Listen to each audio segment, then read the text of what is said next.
মাধ্যমিকের সেকেন্ড সাবমেটিভ পরীক্ষার জন্য তোমাদেরকে আজকের আমি এই ভিডিওতে ভূগোলের প্রাকৃতিক ভূগোলে তোমাদের যে দুটি অধ্যায় পরীক্ষা হবে, বায়ুমণ্ডল এবং বায়ুমণ্ডল, এখান থেকে দুটো করে প্রশ্ন বলবো। আর আঞ্চলিক ভূগোল, ভারতের অর্থনৈতিক পরিবেশ, এখান থেকে তোমাদেরকে দুটি প্রশ্ন জানিয়ে দেব, যেই দুটো প্রশ্ন করলে তুমি সেকেন্ড সাবমেটিভ পরীক্ষার পাশাপাশি টেস্ট এবং ফাইনালে শিওর কমন পাবে। কাজেই তোমাকে আজকের ভিডিওটা প্রথম থেকে শেষ পর্যন্ত দেখতে হবে, কারণ এই ভিডিওতে বলা প্রশ্নগুলো শুধু সেকেন্ড সাবমেটিভ পরীক্ষার জন্য নয়, তোমাদের টেস্ট এবং 2026-এর ফাইনালের জন্য কিন্তু মোস্ট ইম্পর্টেন্ট প্রশ্ন। প্রাকৃতিক ভূগোলের দুটি অধ্যায় পরীক্ষা হবে, বায়ুমণ্ডল এবং বায়ুমণ্ডল। বায়ুমণ্ডল থেকে তোমরা 5 নম্বরের প্রশ্ন করবে, মোস্ট ইম্পর্টেন্ট, বায়ুমণ্ডলের চাপের তারতম্যের কারণগুলি লেখো। একটা করলে একটাই প্রশ্ন পাবে সেকেন্ড সাবমেটিভ পরীক্ষায়, সেই রকমই একটি প্রশ্ন, ভীষণ গুরুত্বপূর্ণ। কি বললাম?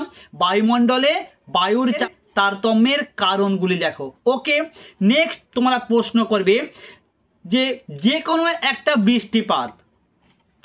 একটা বৃষ্টিপাত কিংবা তোমাদের প্রশ্ন আসতে পারে যে বৃষ্টিপাত কয় প্রকার ও কি, যে কোনো এক প্রকার বৃষ্টিপাত সম্পর্কে আলোচনা করো। আমি তোমাদের বলবো শৈলক্ষেপ বৃষ্টিপাতটা আর পরিচালন বৃষ্টিপাতটা খুব ভালো করে তোমরা তৈরি করো। দুটো প্রশ্ন মোস্ট ইম্পর্টেন্ট। এর পাশাপাশি যারা রিস্ক নিতে চাইছো না, যারা পুরো বইটাকে কভার করে ফেলেছো, তোমাদের জন্য আমি আরও কিছু এক্সট্রা প্রশ্ন জানিয়ে দিচ্ছি।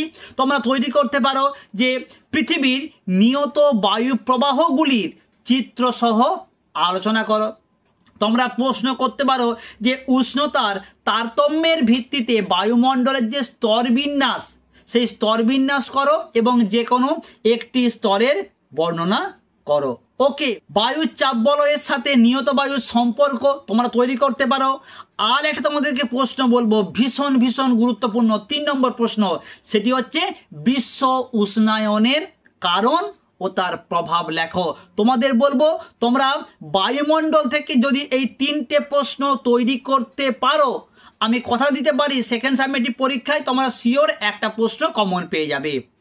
ওকে, আর যারা রিস্ক নিতে চাইছো না, তোমাদের জন্য এক্সট্রা আমি যে দুটো প্রশ্ন বললাম একটু তোমরা চোখ বুলিয়ে রাখতে পারো। এরপর চলে আসবো বায়ুমণ্ডল থেকে মোস্ট ইম্পর্টেন্ট, একটা করলে একটাই পাবে সেই রকমের একটি প্রশ্ন, সমুদ্র স্রোত সৃষ্টির কারণ কিংবা সমুদ্র স্রোতের প্রভাব, মানব জীবনে সমুদ্র স্রোতের প্রভাব লেখো। ভীষণ মোস্ট একটি ইম্পর্টেন্ট প্রশ্ন। বলতে পারি তোমাদের যদি মনে হয় যে বায়ুমণ্ডলটা কঠিন, তোমরা ওই 3টে প্রশ্নের মধ্যে যে কোনো একটা কি দুটো প্রশ্ন ভালো করে তৈরি করো, আর এই বায়ুমণ্ডল থেকে সমুদ্র স্রোত সৃষ্টির কারণ ও তার প্রভাব লেখো। মোস্ট ইম্পর্টেন্ট এই একটি প্রশ্ন তোমরা ভালো করে তৈরি করে ফেলো। ওকে, যারা রিস্ক নিতে চাইছো না তাদের জন্য আমি বলতে পারি প্রশ্ন তোমরা করতে পারো যে পৃথিবী, চাঁদ ও সূর্যের বিভিন্ন অবস্থান কিভাবে জোয়ার ভাটাকে নিয়ন্ত্রণ করে তা আলোচনা করো। তোমরা তৈরি করতে পারো সমুদ্র স্রোত সৃষ্টির নিয়ন্ত্রকগুলি কি। তোমাদের জন্য সেকেন্ড সাবমেটিভ পরীক্ষার জন্য বায়ুমণ্ডল থেকে মোস্ট ইম্পর্টেন্ট একটি প্রশ্ন তোমাদেরকে বললাম, সমুদ্র স্রোত সৃষ্টির কারণ ও তার প্রভাব তোমাকে ভালো করে তৈরি করতেই হবে। ওকে, এর পাশাপাশি তোমাদের জানিয়ে দিই এই বায়ুমণ্ডল এবং বায়ুমণ্ডল থেকে 2 নম্বর এবং 3 নম্বরের জন্য কোন প্রশ্নগুলো গুরুত্বপূর্ণ সেই ভিডিও আমি কিন্তু অলরেডি পোস্ট করে দিয়েছি তোমাদের জন্য।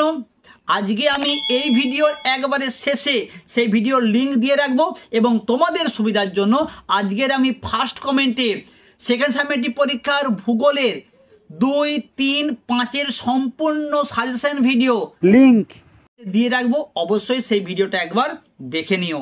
এরপর চলে আসবো আঞ্চলিক ভূগোল থেকে তোমাদের আমি একটা প্রশ্ন বলবো, যেই প্রশ্নটা করলে তুমি সেকেন্ড সাবমেটিভ পরীক্ষা, টেস্ট এবং ফাইনালের জন্য শিওর তুমি তৈরি করে ফেলবে। একটি প্রশ্ন, এমনই একটি প্রশ্ন, সেটি হচ্ছে অনুকূল পরিবেশ। দেখো বন্ধুরা, এখন পর্যন্ত প্রত্যেক বছর মাধ্যমিকে একটা করে অনুকূল পরিবেশ পড়ে। তোমরা যদি 2026-এর জন্য ধান, চা, আখ, এই 3টা মোস্ট ইম্পর্টেন্ট এর পাশাপাশি চা তুমি যদি ভালো করে তৈরি করতে পারো, কফিও তুমি লিখতে পারবে। আর কার্পাস অবশ্যই তোমাকে একটু চোখ বুলিয়ে রাখতে বলবো। ওকে, নেক্সট তোমাদের প্রশ্ন বলবো শিল্প। শিল্প থেকে কিন্তু প্রতি বছর প্রশ্ন আসে, এই বছর প্রশ্ন আসবে আমরা বলতেই পারি। এই বছরের জন্য মোস্ট ইম্পর্টেন্ট প্রশ্ন হচ্ছে পূর্ব ও মধ্য ভারতে লৌহ ইস্পাত শিল্পের কেন্দ্রীয় ভবনের কারণ লেখো। ভীষণ ভীষণ ভীষণ ভীষণ গুরুত্বপূর্ণ প্রশ্ন, তোমাকে এই দুটি প্রশ্ন তৈরি করতে হবে। যারা কমপ্লিট করে ফেলেছো, যারা রিস্ক নিতে চাইছো না, তাদের জন্য আমি প্রশ্ন বলছি, ভারতে জনসংখ্যা বন্টনের তারতম্যের কারণ কি? ভারতে নগর গড়ে ওঠার প্রধান কারণগুলি কি কি? তোমরা শিল্প থেকে আরো একটা প্রশ্ন করতে পারো যে ভারতে কার্পাস বয়ন শিল্প গড়ে ওঠার কারণগুলি লেখো, এটাও গুরুত্বপূর্ণ প্রশ্ন। তোমরা তৈরি করতে পারো যে পশ্চিম ভারতে পেট্রো রসায়ন শিল্পের অগ্রগতির কারণগুলি লেখো। এই কয়েকটি প্রশ্ন তোমরা ভালো করে করে নাও শিল্প থেকে, এই দুটি তিনটে প্রশ্ন। আর অনুকূল পরিবেশ ভালো করে তৈরি করো, তুমি সেকেন্ড সাবমিটিভ পরীক্ষায় একটা শিওর প্রশ্ন তুমি কমন পেয়ে যাবে। ওকে।